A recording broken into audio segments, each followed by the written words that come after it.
if believes in John 3:16 is in present active tense, implying ongoing action, how does that support once saved, always saved? Okay, first off, when it says present active tense, it's a present active participle. But the key is understanding what type of participle it is. There's three types of participles. There's adverbial, which would mean it would relate to a main verb, and that could be various forms: temporal, conditional, purpose, manner, result, all of those things like that. Then there's the adjectival, which means it's modifying a noun. And then there's what's called a substantival, which means it's functioning as a noun. This one is in the nominative case, which means it's functioning as the subject of the verb not perish. In other words, it is not focusing on continuous activity. It's describing a class of the believing ones.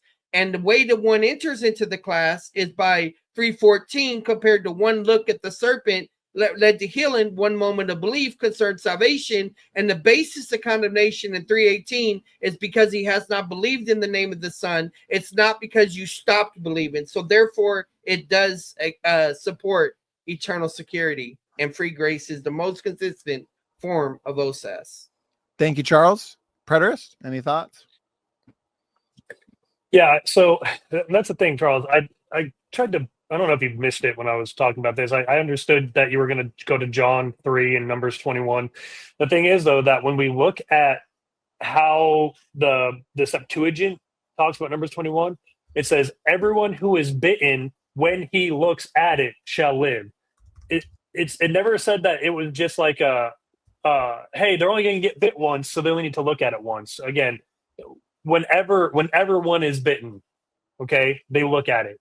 So it still is a continual, ongoing thing. And I think, like I said, I think it's a metaphor. It's drawing on like the physical actuality of what was happening to those Israelites in the wilderness. The spiritual reality of it is that we will have to look to the cross because we will fall short and we will need metanoia. So, thank you very much, Preterist. Charles, last word. Yeah, can you share my screen real quick? Yes.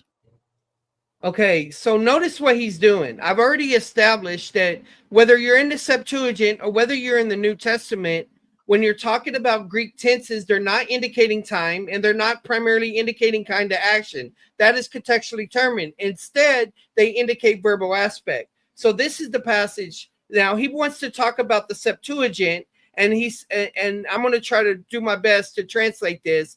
And Moses made a serpent and lifted him up and as a sign, and it began that when, there's the temporal indicator, when it was given the serpent to the man and looked upon the serpent, that they were healed. Okay, so there's temporal indicators. As I said before, that's not coming from the verb tense, it's coming from there. And what it means is that whenever, in any condition, just like Deuteronomy 30 says, when Israel returns, Christ will return. It's not an if thing, it's a when thing.